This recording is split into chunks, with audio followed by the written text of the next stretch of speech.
আজকে উঠেছি অনেকক্ষণ, মেয়ে স্কুল চলে গেছে, তারপর রান্নাও করেছি। সবসময় তো তোমরা আমার রান্নার ভিডিও দেখো, তা আজকে আমি আমার সকালটা শুরু করলাম, সকাল না ঠিক বেলা। মাকে আজকে প্রথমা নতুন কাপড় পরিয়ে আজকে শুরু করলাম আমার প্রথম ব্লগটা। তো কেমন লাগছে আমার মাকে বলো। বাড়ির নতুন কালকে কিনে এনেছি কদমতলা থেকে, এখনও বাকি আছে, ওগুলো গঙ্গা জল দিয়ে পরিষ্কার করব। এখানে সব আছে, সবাইকে কাপড় পরানো হবে।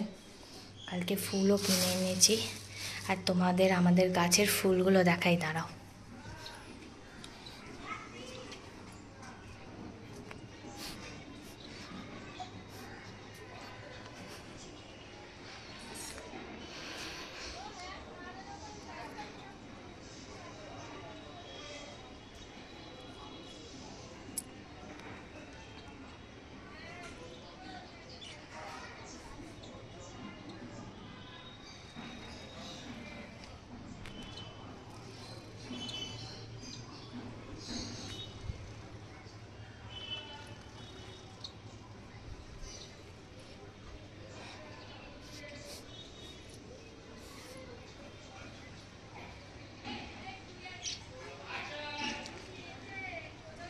দাদার জন্য এই লেবুগুলো অপেক্ষা করছি, দাদা এলে পাড়া হবে। আর এখানেও লেবু হয়েছে, এটা ছোট এলাচ হয়েছে, ছোট এলাচ গাছে।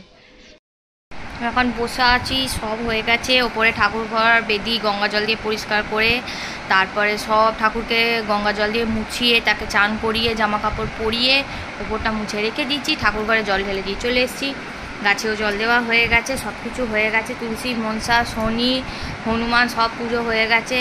আজকে রান্নার মধ্যে হচ্ছে ভাত, কপি, আলু, চিংড়ি মাছ দিয়ে তরকারি হয়েছে, নিম শুক্তো হয়েছে, শুশনি শাক ভাজা হয়েছে, ভাত হয়েছে, আর তেঁতুলের চাটনি রাখা আছে, ধনেপাতার চাটনি রাখা আছে, ওটাই হয়ে যাবে। আর ভাতও হয়ে গেছে, মেয়েটার খালি মাছ ভাজা হয়েছে। আর আলু টালু সব কিছু দেবো না, ঘি দিয়ে মাছ ভাজা দিয়ে খাইয়ে দেবো।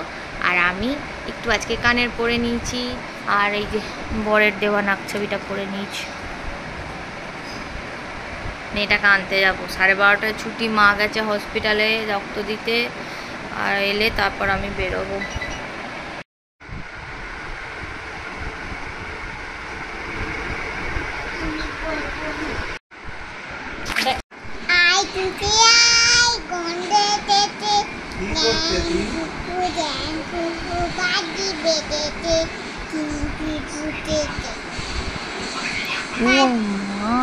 তারপরে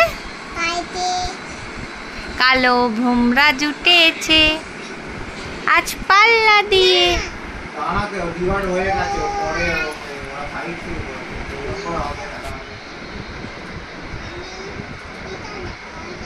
না না, ও আয়রে ছুটে আয় গানটা গা। পুজোর গন্ধ এসেছে।